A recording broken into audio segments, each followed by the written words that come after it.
How's it going, everybody? Welcome back to the Aston Villa playthrough. And here we are as Aston Villa still. We weren't fired. We didn't stray and leave the club onto pastures new or anything like that. I feel like we still have a mission to complete and perhaps like a bit of a vendetta against all the other clubs that did qualify for Europe. And I do still feel a little bit annoyed that we didn't actually win any of the cups we were in contention for. We got to the final of the FA Cup and the second Europa Cup. Yeah, battered in each final. Well, Liverpool was a bit closer, but Atalanta wiped the absolute floor with us. So, yeah, I think this is the season where we really need to win something. Getting to the final was great. It's an achievement. 2 in 1 season. Very nice. But, yeah, it's time to start winning shit. So, here we are on the tactics screen, and those that do have a keen eye for detail might have noticed 2 additions that I would consider to be quite big additions. We'll start from the back.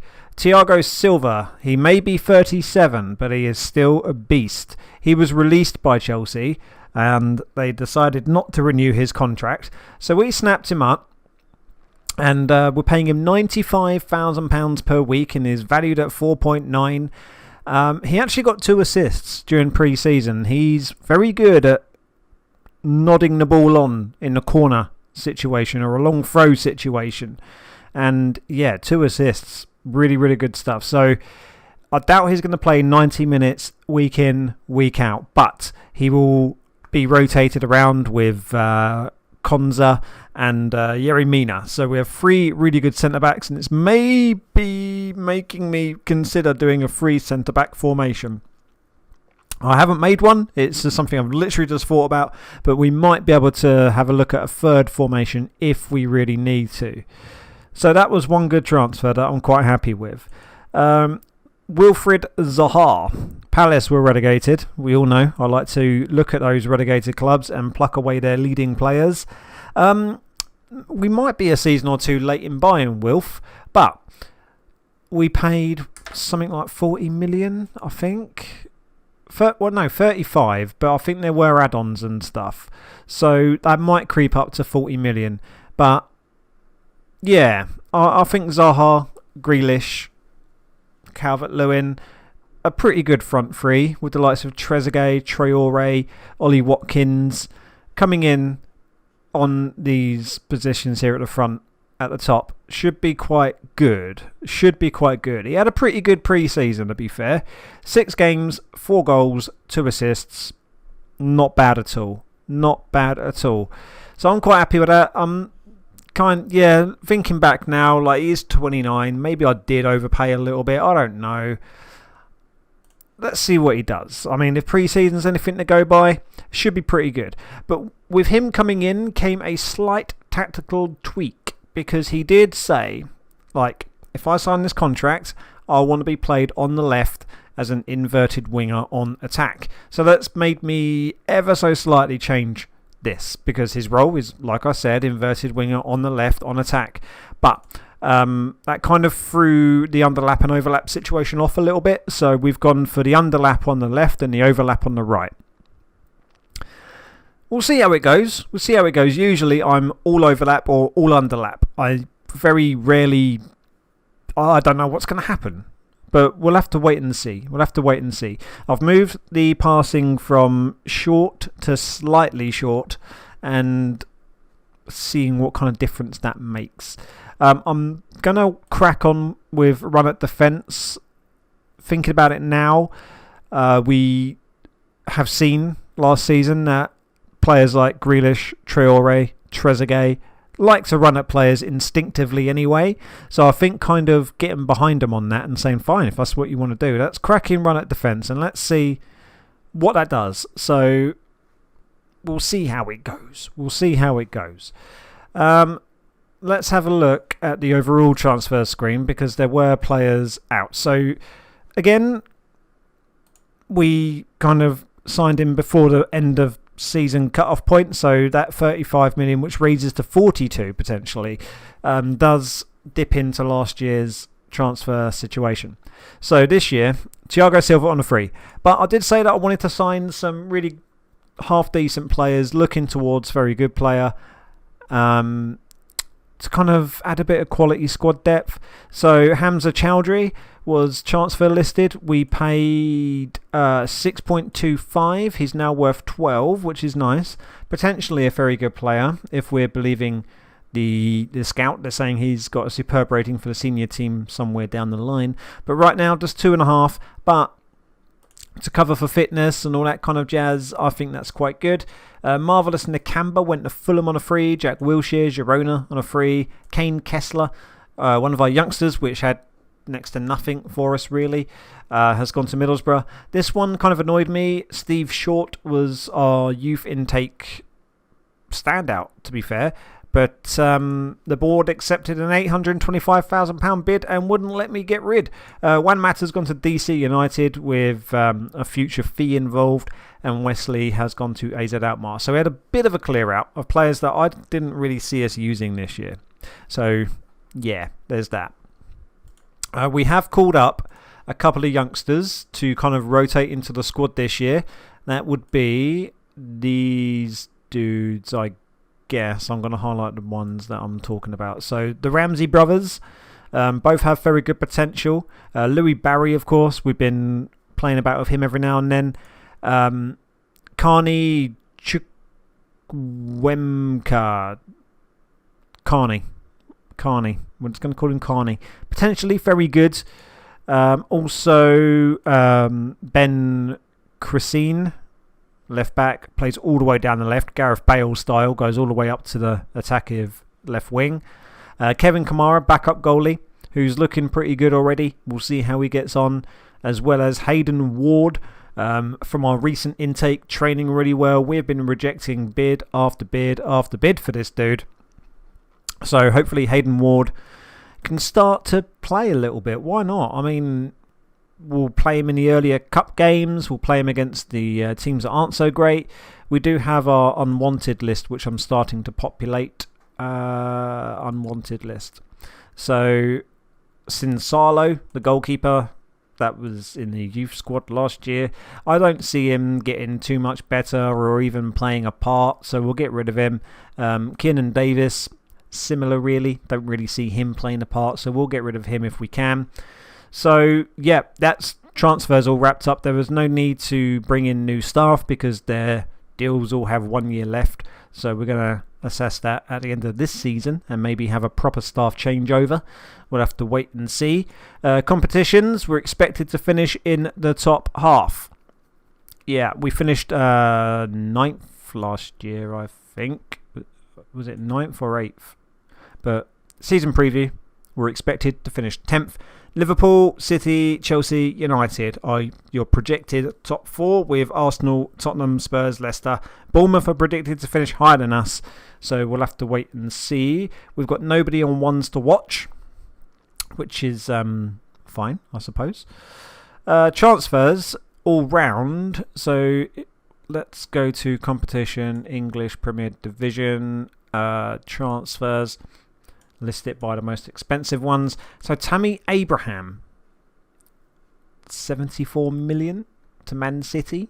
That's interesting. Son Heung-min has gone to Atletico Madrid for 60. Man City sold this kid, 24, to PSG for 48. Malik to Inter Milan for 44.5. Ruben Neves has gone to PSG. Frank Kessie has gone to City. Hector Bellerin from Arsenal to City. Harvey Barnes, Leicester to Arsenal. Irigi has gone to Juventus. Umtiti to Chelsea. Alexander Mitrovic to Southampton for a lot of money, 30-odd million quid. So yeah, some interesting transfers, man. Some very interesting transfers. There's no need to go too far down into this, but yeah, some interesting stuff going on. History, where's like managerial change, manager movements? So none this year so far, but last year Rodgers was sacked. Roy Hodgson was retired. Scott Parker was sacked because players lost confidence. Dejan Stankovic was sacked. Sean Dyche sacked. And then who Leicester got to replace Brendan Rodgers, was also sacked. So some interesting manager movements last season. We'll see how that pans out this year. But yeah, that is it for the recap / review. Other than pre-season results, we beat Hartford 3-0. Wilf, Mings and Mina. New York City FC, Calvert-Lewin and Trezeguet. 0-0 with Philadelphia. 2-2 draw with New York Red Bulls. Wilf with 2 goals. 4-0 against Fenerbahce. Wilf, Calvert-Lewin with 2 and Allen. And then Tondela, whoever they are. We beat them 1-0 away. So we start the season much like we did in Season 1 against Southampton at home. So yeah, let's crack into this. This is the squad that we're going to go with. And yeah, like I say, we do have more players in this reserve list than we did last year. Granted, they're all youngsters, but Grealish is injured for up to 3 months, which is why he doesn't start today, unfortunately. But yeah, let's submit this team with those slightly new tactical tweaks, asking players to pass it short but dribble at defence more, with the inverted winger looking for an underlap on the left and an overlap on the right. We'll see how that pans out. I've never done a mix like that before. Some players making their debut. Be interesting what Wilf and Thiago Silva can do. I'm going to take a sip of my coffee and hope that we get a nice early goal. Right, Traore with the corner. Wilf. Oh, he's over the bar. Only just. Anything else happening? Wilf has gone up to a 7 on his rating. That's good. Well, down to a 6.9 now. Damn it, commentator's curse. We're having plenty of shots on goal. Oh, hang on. Let's wait for this highlight. There goes Jesse Lingard. Ward-Prowse. Wilf intercepts. Lovely stuff. Come on, Wilf. Is he going to go all the way? Oh, he does. And forces a pretty striking save, to be fair. Traore with the corner. Calvert-Lewin heads it over the bar. But that was encouraging from Wilf. Definitely running at defence. But powerful shot was stopped. So Wilfred's been the biggest threat so far, which is encouraging. Approaching half-time. Allen loses out. Salisu to Walker-Peters. Ward-Prowse. There goes Evian, or whatever that said. Salisu? Never heard of him. Not Jesse Lingard of all people. Oh, thank God for that. That would have been an absolute nightmare if Jesse Lingard of all people, because I really do not like Jesse Lingard. Yeah, that would have been a disaster. What I'm going to do, because Traore's been... let's try that. No personnel changes. We'll just see what happens when we go for a full-on underlap and see if Traore gets dragged into the game a bit more. We'll have to wait and see. But, I mean, the front three are performing well. 7, 7-2, 7-1. We've had lots of shots on goal on that, but nothing's really happening. So let's take off Traore for Trezeguet.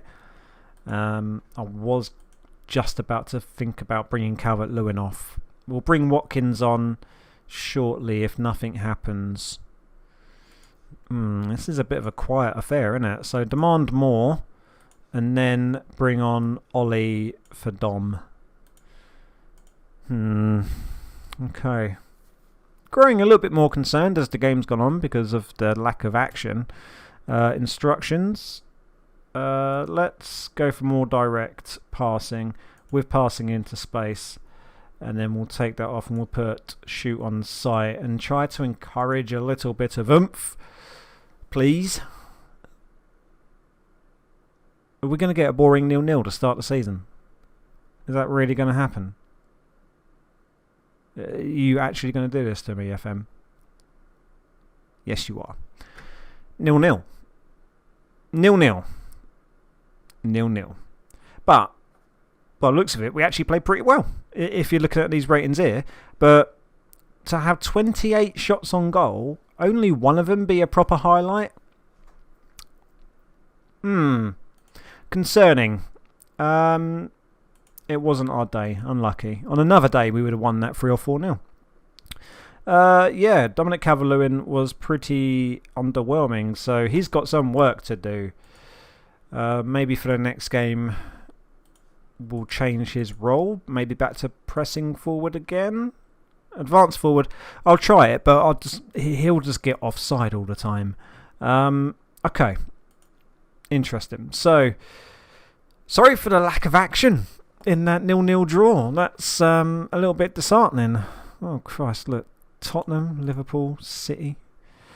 Let me get Chelsea. Oh, it's going to be a rough start. If we struggle against Southampton at home, it's going to be a rough start. So hit the thumbs up button if you agreed that we had a good chance for a window. I think we did. I think Wilf, he showed really good signs here today. He had a couple of good attempts. He was just a little bit unlucky.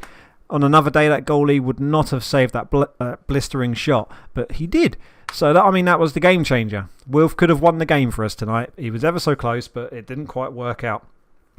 Hit the thumbs up button. Comment down below your predictions for the season. Do we do better or worse than last year?